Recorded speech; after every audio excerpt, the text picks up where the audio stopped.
اعوذ باللہ من الشیطان الرجیم بسم اللہ الرحمن الرحیم۔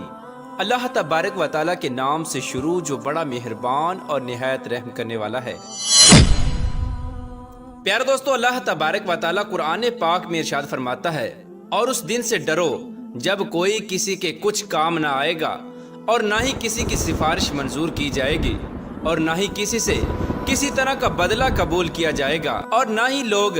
کسی کی مدد حاصل کر سکیں گے۔ پیارے دوستو، قیامت کا دن ایک ایسا ہولناک دن ہوگا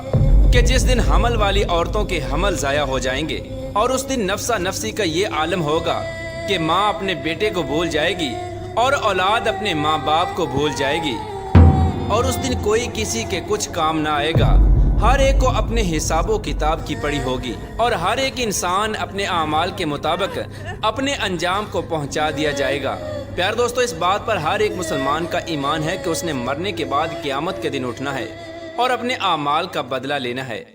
لیکن آج کی اس ویڈیو میں ہم آپ کو بتائیں گے کہ مرنے کے بعد بچوں کا حساب و کتاب کیسے ہوگا، اور کیا بچوں سے قبر کے اندر سوال و جواب کیے جائیں گے یا نہیں، اور کیا مرنے کے بعد بچوں کو بھی ان کی قبروں میں عذاب ہوگا یا نہیں،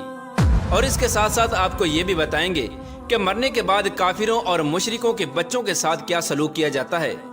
اور کیا کافروں اور مشرکوں کے بچے مرنے کے بعد جنت میں جائیں گے یا نہیں، اور اگر کوئی معصوم بچہ کفر کر دے تو کس عمر میں اس بچے کے کفر کا اعتبار کیا جائے گا۔ پیار دوستو، ان تمام تر سوالات کے جوابات قرآن و حدیث کی روشنی میں آج کی اس ویڈیو میں ہم آپ کو بتائیں گے، لہٰذا آپ سے گزارش ہے کہ ہماری اس ویڈیو کو اینڈ تک ضرور دیکھیے گا۔ پیار دوستو، اس دنیا کو چھوڑنے کے بعد انسان کو سب سے پہلے جس گھر میں داخل کیا جاتا ہے وہ قبر ہے۔ قبر آخرت کی منازل میں سے سب سے پہلی منزل ہے، اور قبر سے ہی ہر انسان کا حساب و کتاب شروع ہو جاتا ہے۔ جو قبر کے امتحانات کو پاس کر لیتا ہے تو اس سے آگے آنے والے امتحانات اس کے لیے آسان ہوتے ہیں، اور جو قبر کے امتحانات کو پاس کرنے میں ناکام رہتا ہے تو آگے آنے والے امتحانات اس سے کہیں زیادہ سخت اور دشوار ہوں گے۔ پیار دوستو، جب بھی کوئی انسان مرتا ہے تو اس کو قبر کے اندر دفنا دیا جاتا ہے، پھر چاہے وہ بچہ ہو، بوڑھا ہو یا نوجوان۔ اس طرح جیسے ہی اس مرنے والے شخص کو دفنایا جاتا ہے تو دو فرشتے اس کی قبر میں داخل ہو جاتے ہیں، جن کو منکر نکیر کہا جاتا ہے۔ یہ فرشتے اس مرنے والے شخص سے سوالات کرتے ہیں، اور وہ مرنے والا شخص ان فرشتوں کے جوابات دیتا ہے۔ اگر مرنے والا شخص ان فرشتوں کے سوالوں کے جواب ٹھیک دے دیتا ہے تو اس کو جنت کی خوشخبری سنا دی جاتی ہے، اور اگر مرنے والا شخص ان فرشتوں کے سوالوں کے جواب نہیں دے پاتا تو اس کی قبر کو جہنم کا گڑھا بنا دیا جاتا ہے۔ جیسا کہ حضور پاک صلی اللہ تعالی علیہ وآلہ وسلم نے ارشاد فرمایا کہ قبر یا تو جنت کے باغوں میں سے ایک باغ ہے یا جہنم کے گڑھوں میں سے ایک گڑھا، اور قبر آخرت کی منازل میں سے سب سے پہلی منزل ہے۔ جس نے اس کو آسانی سے پار کر لیا تو آگے کا معاملہ اس سے آسان ہے، اور جو اس منزل کو پار نہ کر سکا تو آگے کا معاملہ اس سے کہیں زیادہ دشوار ہے۔ پیار دوستو، اب بات کرتے ہیں کہ اگر کوئی نابالغ بچہ بالغ ہونے سے پہلے مر جائے تو کیا اس سے بھی قبر میں حساب و کتاب لیا جاتا ہے اور اس سے بھی سوال و جواب کیے جاتے ہیں؟ تو اس کے متعلق مختلف روایات ملتی ہیں۔ بعض روایات کے مطابق چھوٹے بچوں سے قبر کے اندر سوال و جواب کیے جائیں گے، کیونکہ اللہ تبارک و تعالیٰ قبر کے اندر ان مرنے والے بچوں کی عقلوں کو مکمل کر دے گا، اور پھر یہ مرنے والے بچے اپنی کامل عقل کے مطابق فرشتوں کے ان سوالوں کے جوابات دیں گے۔ اور دوسری روایت کے مطابق بچوں سے قبر میں کوئی حساب و کتاب نہیں لیا جائے گا، کیونکہ بچے معصوم ہوتے ہیں اور وہ غیر مکلف ہوتے ہیں، لہٰذا اسی وجہ سے بچوں سے قبر میں کوئی سوال و جواب نہیں کیا جائے گا۔ پیار دوستو، اب بات کرتے ہیں ان بچوں کی جو کافروں کے گھر میں پیدا ہوئے یا مشرکوں کے گھر میں پیدا ہوئے اور بالغ ہونے سے پہلے مر گئے، تو کیا ایسے بچے مشرک اور کافر کہلائیں گے، اور قبر کے اندر ان کے ساتھ کیا سلوک کیا جائے گا؟ تو اس کے متعلق حضرت عبداللہ ابن عباس رضی اللہ تعالی عنہ سے روایت ہے کہ جب رسول اللہ صلی اللہ تعالی علیہ وآلہ وسلم سے مشرکین اور کافروں کے بچوں کے بارے میں سوال کیا گیا تو حضور پاک صلی اللہ تعالی علیہ وآلہ وسلم نے ارشاد فرمایا کہ اللہ تبارک و تعالی نے جب ان بچوں کو پیدا کیا تو اللہ تبارک و تعالی خوب جانتا تھا کہ ان بچوں نے بڑے ہو کر کیا کرنا ہے۔ اسی طرح ایک حدیث میں آتا ہے کہ آپ صلی اللہ تعالی علیہ وآلہ وسلم نے ایک خواب دیکھا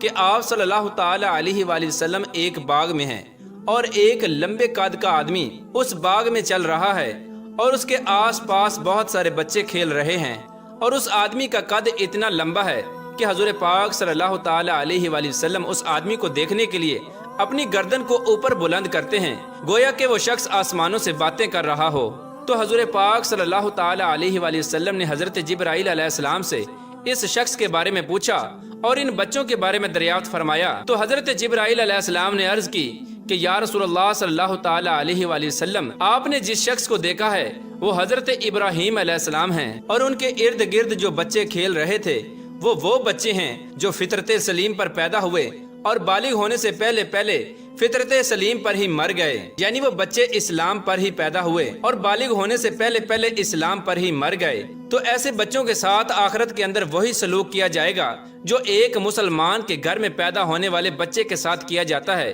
کیونکہ ہر پیدا ہونے والا بچہ اسلام پر ہی پیدا ہوتا ہے اور بعد میں بڑے ہو کر وہ کافر یا مشرک بنتا ہے، جیسا کہ حضور پاک صلی اللہ تعالی علیہ وآلہ وسلم نے ارشاد فرمایا کہ ہر پیدا ہونے والا بچہ فطرت پر پیدا ہوتا ہے، یعنی اسلام پر پیدا ہوتا ہے۔ یہ اس کے ماں باپ ہوتے ہیں جو اس کو بعد میں یہودی یا نصرانی یا عیسائی بنا دیتے ہیں۔ یعنی اس حدیث سے معلوم ہوا کہ ہر پیدا ہونے والا بچہ مسلمان پیدا ہوتا ہے اور بعد میں بڑے ہو کر اس کے ماں باپ اس کو کافر، مشرک یا عیسائی بنا دیتے ہیں۔